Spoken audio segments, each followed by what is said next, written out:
କାହିଁକି ବନାନ୍ତି? रंगोली आम भारत संस्कृतिर एक कला।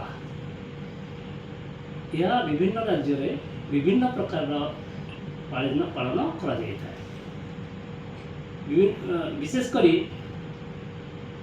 पर्वपर्वाणी गणेश पूजा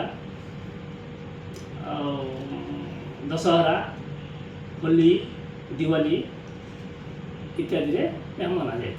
यह आम भारतीय संस्कृतिर एक परंपरा। यह बहुत पुराना काल रही आसी। रंगोली मध्य आपणकर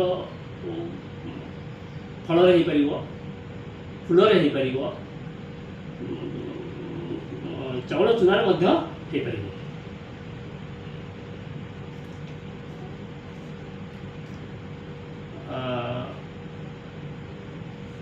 यह प्रवेश द्वार मेला महोत्सव आदि रे पालन करा जाय था। विवाह व्रत आदि रे करा जाय था। यह विभिन्न रंग रे सुसज्जित करा जाय था। उदाहरण स्वरूप दीपावली, कुमार पूर्णिमा, कार्तिक पूर्णिमा सौरार सम्मुख रे विभिन्न प्रकार कला नाली हलदिया आदि रंगर चाउल चूना रे रंगोली करा जाय था।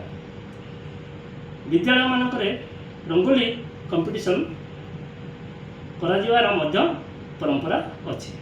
या द्वारा पिला माने विभिन्न रंग विषय रे ज्ञान लाभ करिथांते।